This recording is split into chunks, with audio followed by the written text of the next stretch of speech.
다 함께 6월 첫째 주 한빛교회 중고등부 예배를 시작하겠습니다.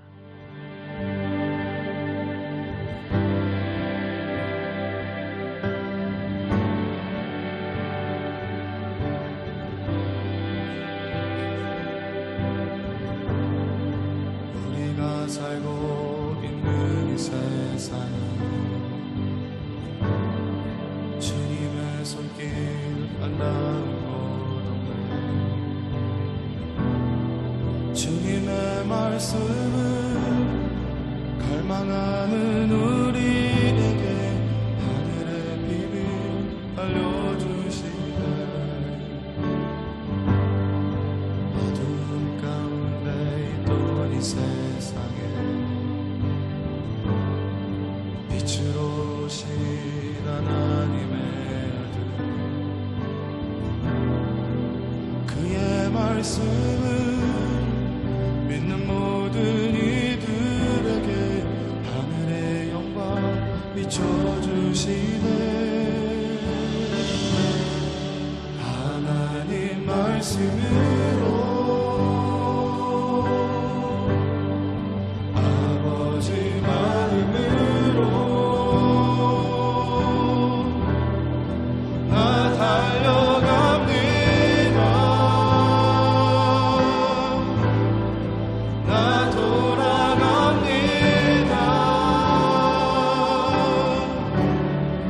말씀이 육신되어 말씀이 내 삶대로 주 나라 이곳에 주님 뜻 내 안에 이루소서.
다 같이 기도하시겠습니다.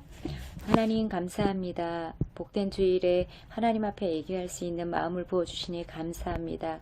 이 시간 우리 마음속에 빛으로 임하여 주셔서 우리의 죄악을 깨닫게 해주시고 회개하는 귀한 시간 되게 하여 주옵소서. 예수님께서 십자가에 흘려주신 보혈로 정결함을 입는 시간이 되게 하여 주옵소서.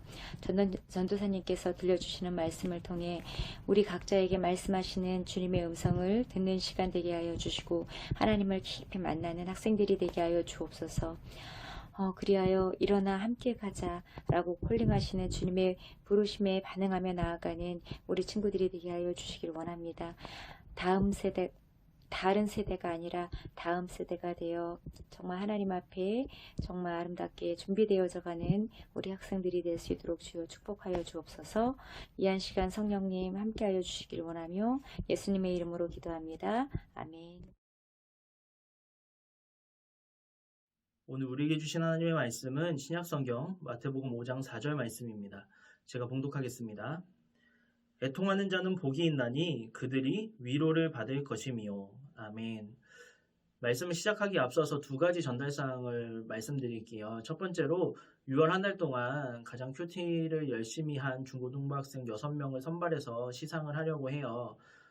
6월 1일부터 6월 30일까지 한 달 동안 가장 큐티를 열심히 한 학생, 중학생 3명, 그리고 고등학생 3명, 총 6명을 선발해서 시상을 하려고 합니다. 여러분 지금 큐티 하는 것들이 예전에 비해서 열심도 많이 떨어지고 동기부여도 많이 떨어졌을 텐데 이렇게 시상하는 것을 통해서 여러분들에게 동기부여도 해드리고 싶고 또 정말 꾸준하게 큐티를 열심히 하는 친구들에게 정말 잘하고 있다 칭찬하고 싶고 응원하고 싶고 격려하고 싶어서 이런 행사를 마련을 했습니다. 여러분 기억해 주시고 6월 한 달 동안 큐티하는 일에 더욱더 힘쓰셔서 많은 학생들이 상품을 받으실 수 있었으면 참 좋겠습니다.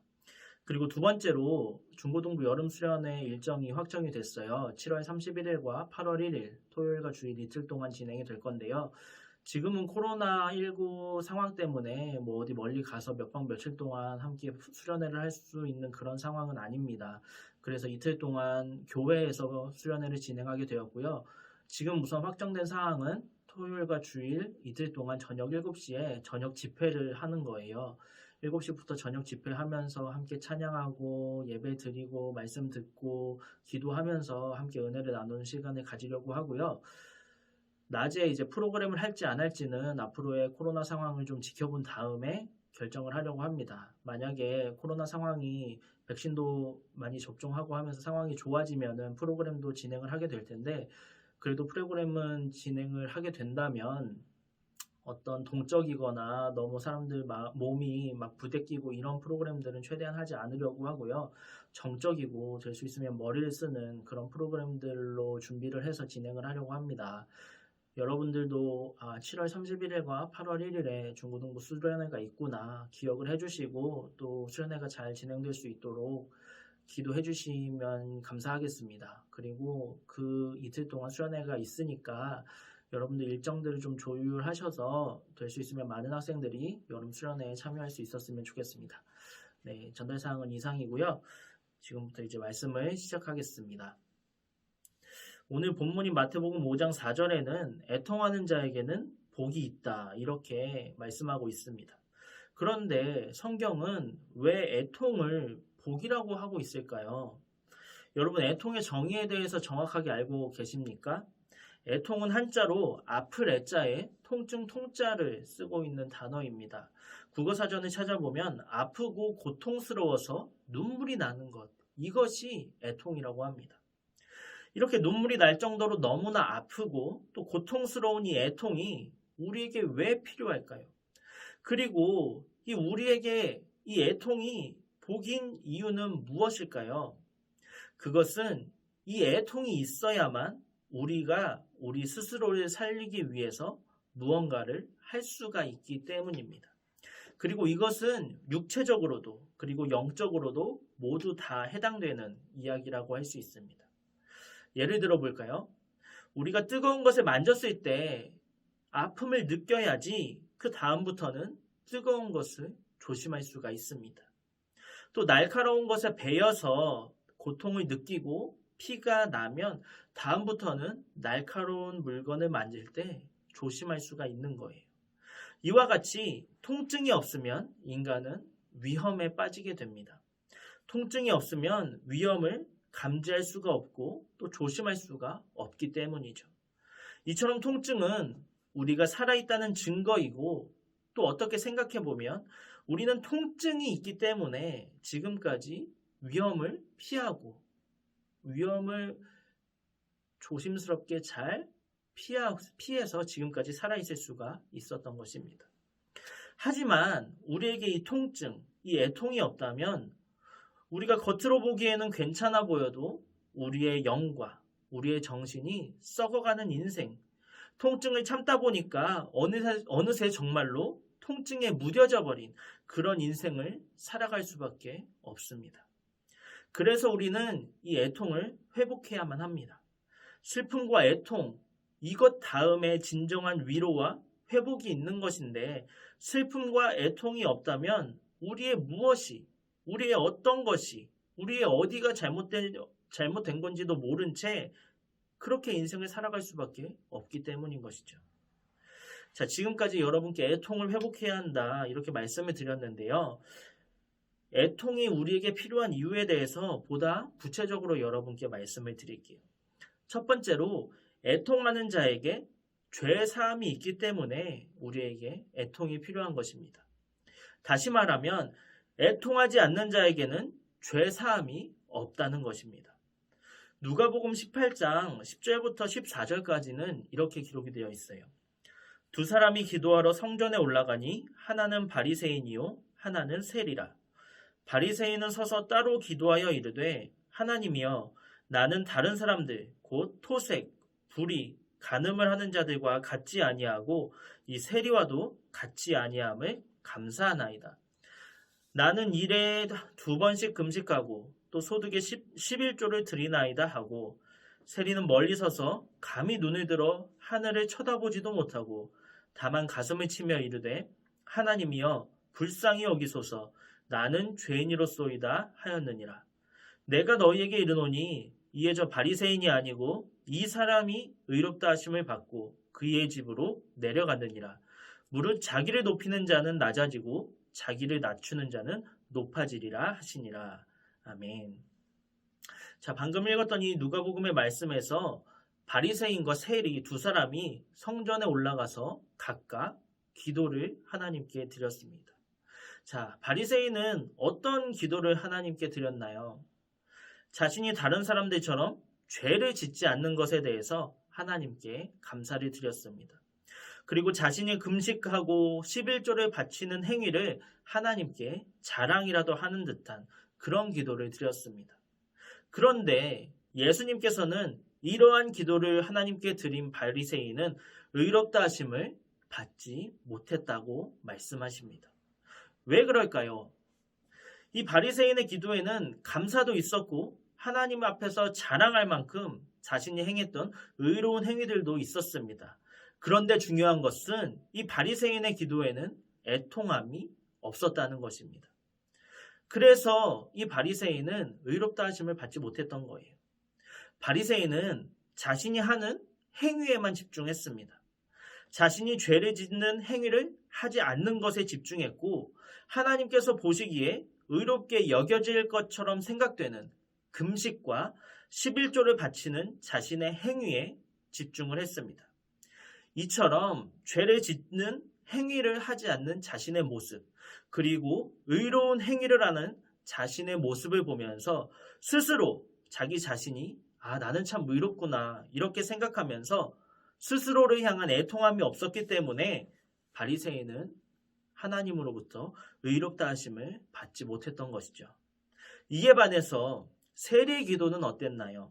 세리의 기도에는 감사도 없었고 하나님 앞에서 자랑할 만한 어떤 것도 없었습니다. 그저 자신의 가슴을 치면서 하나님 앞에서 주님 나는 죄인입니다 이렇게 고백했을 뿐이었어요. 그런데 이러한 기도를 하나님께 드린 세리는 예수님께서 의롭다 하심을 받았다라고 말씀을 하십니다. 이 세리가 의롭다 하심을 받을 수 있었던 이유가 무엇일까요? 이 세리의 기도에는 방금 말씀드렸던 것처럼 감사도 없었고 어떤 의로운 행위도 없었습니다. 하지만 이 세리의 기도에는 애통함이 있었습니다. 세리의 기도는 바리새인의 기도처럼 겉으로 보여지는 어떤 의로운 모습이나 의로운 행위에 집중하지 않았습니다. 세리는 주님 앞에서 한없이 부끄러운 죄인인 진짜 자신의 모습을 발견하고 그 모습에 대해서, 그러한 자신의 진짜 모습에 대해서 애통함을 가지고 하나님 앞에 고백하는 기도를 드렸기 때문에 하나님으로부터 의롭다 하심을 받을 수가 있었던 것이죠. 고린도서 7장 10절에는 이렇게 기록이 되어 있어요. 하나님의 뜻대로 하는 근심은 후회할 것이 없는 구원에 이르게 하는 회개를 이루는 것이요 세상 근심은 사망을 이루는 것이니라. 아멘. 자, 이처럼 하나님의 뜻에 합당한 근심, 하나님의 뜻에 합당한 애통함은 우리를 구원에 이르게 하는 회개로 우리를 인도합니다. 즉 죄인인 우리 스스로의 모습을 바라보면서 애통한 마음이 있어야만 하나님 앞에 우리의 죄를 회개할 수가 있고 그 회개를 통해서 우리는 구원을 얻게 된다는 것이죠. 여러분, 혹시 지난주에 제가 여러분께 말씀드렸던 말씀의 내용을 기억하시나요? 우리는 예배를 드리고 또 말씀을 들으면서 마음의 불편함, 또 양심에 찔림이 있어야 한다고 말씀을 드렸습니다. 예배를 드리면서 불편한 마음이 있고 또 말씀을 들으면서 양심에 찔림이 있어야만 죄에 대해서 무뎌졌던 우리가 죄인이라는 사실을 다시금 깨달을 수가 있고 다시 하나님께로 돌아갈 수가 있기 때문입니다. 바로 이 마음의 불편함 그리고 양심의 찔림이 바로 애통함인 것입니다. 예배를 드리고 말씀을 듣고 또 우리 스스로의 모습을 바라보면서 우리가 죄인이라는 사실이 깨달아지지가 않고 또 믿어지지가 않는다면 우리는 결코 회개할 수가 없겠죠. 그리고 애통하지 않는 자, 다시 말해서 회개하지 않는 자에는 절대로 구원을 받을 수가 없습니다. 그래서 애통하는 자에게만 죄사함이 주어지고 이 애통하지 않는 자에게는 죄사함이 주어지지 않는 것입니다. 그래서 우리는 애통함이 필요한 것이고 애통함을 회복해야만 하는 것입니다. 자, 둘째로 애통하는 자는 위로받을 자격을 얻게 됩니다.